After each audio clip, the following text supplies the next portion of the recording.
Bocah yang hanyut terseret ombak di Korleko ditemukan selamat. Dikutip dari Insight Lombok, Aidil bocah kelas 4 SD berusia 11 tahun asal desa Korleko, Kecamatan Labuan Haji, Kabupaten Lombok Timur, hanyut saat dibawa ombak di pantai Bangsal desa setempat saat mandi bersama temannya. Aidil dikabarkan hanyut terbawa ombak pada Minggu 26 Juni 2022 sekitar pukul 15.30 WITA. Kejadian bermula saat ia tengah asyik mandi bersama teman-temannya, tapi tiba-tiba arus yang cukup kuat menyeretnya ke tengah laut. Temannya pun berusaha menariknya namun terlepas. Mendapat adanya laporan, kita langsung menuju lokasi untuk melakukan pencarian bersama warga, ucap Lukmanul Hakim, Ketua Basarnas Lotim kepada Insight Lombok pada Senin 27 Juni 2022. Pencarian bersama masyarakat setempat pun mulai menuai hasil, di mana Aidil ditemukan dalam keadaan selamat pada Senin 27 Juni 2022 sekitar pukul 18.00 WITA di pinggir pantai yang berjarak 500 meter dari lokasi ia hanyut. Kita terus lakukan pencarian dan alhamdulillah berhasil. Kita temukan dalam keadaan selamat dengan kondisi lunglai, tuturnya. Mendapati kondisi Aidil yang sudah lemas, masyarakat pun bergegas membawanya ke puskesmas terdekat untuk mendapatkan penanganan medis. Sekian berita tentang anak yang hilang. Terima kasih.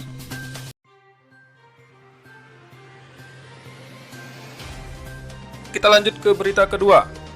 Pria uzur di Mataram mengaku dosen diduga cabuli 10 mahasiswi.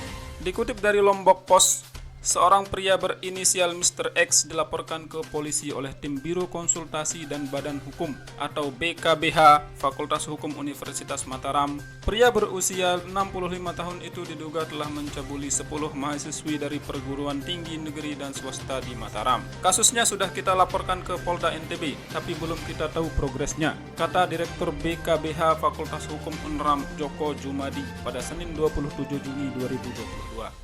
Pelecehan terhadap para mahasiswi itu terjadi media Oktober 2021 hingga Maret 2022. Modusnya, pelaku yang mengaku sebagai dosen menjanjikan korban bisa masuk perguruan tinggi negeri dan membantunya mengerjakan skripsi hingga lulus. Kemudian meminta imbal balik untuk melayani nafsu bejatnya. Sebenarnya orang ini bukan dosen, hanya mengenal beberapa dosen di UNRAM dan perguruan tinggi swasta, ungkap Joko. Bermodal kenal dengan beberapa dosen, pria tua itu melancarkan aksinya. Korban menjanjikan bisa lulus di UNRAM dan melancarkan rayuan. Ada juga korban lain yang dibantu membuat skripsi agar bisa lulus ujian, jelasnya. Joko mengungkapkan seorang korban awalnya meminta bantuan untuk bisa masuk UNRAM. Pelaku menyanggupi dan meminta korban menuruti keinginannya setelah diterima di UNRAM. Saat pengumuman, korban lulus, dengan terpaksa korban harus melayani pelaku. Padahal korban ini lulus murni berdasarkan usahanya, bukan karena lobby-lobbynya dosen gadungan itu. Beber Joko. Korban lain dengan menyusun skripsi, namun kesulitan menghadapi dosen. Pelaku mendekatinya dan menawarkan bantuan bisa menyelesaikan skripsinya. Dia meminta data nama dosen ke korban agar bisa membantu, ujarnya. Korban pun memberikan nama dosen pembimbingnya pada pelaku. Setelah itu korban dirayu dan diminta melayaninya. Karena terpaksa, korban memenuhi permintaan pelaku, tuturnya.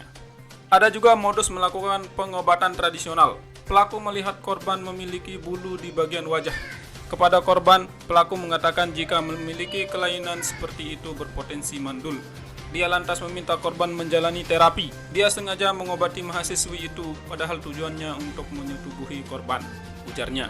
Joko mengatakan 10 orang yang menjadi korban seluruhnya sudah ditiduri pelaku. 10 orang itu berhasil dijebol, kata dia. Saat ini BKBH FH UNRAM masih menelusuri laporan mahasiswi lain yang juga menjadi korban. Semua bukti sudah dikumpulkan melalui dari bukti chat hingga keterangan korban. Kami minta Polda NTB segera menindaklanjuti laporan kami, harapnya. Kasubdit 4 Dit Reskrimum Polda NTB AKBP Nimade Pujawati mengatakan pihaknya sudah menerima pengaduan itu. Masih proses, katanya kemarin. Untuk menangani kasus ini, pihaknya memberikan pendampingan bekerjasama dengan BKBH FH UNRAM. Sudah ada pendampingnya. Langsung dari BKBH, ujarnya. Sekian berita hari ini, terima kasih.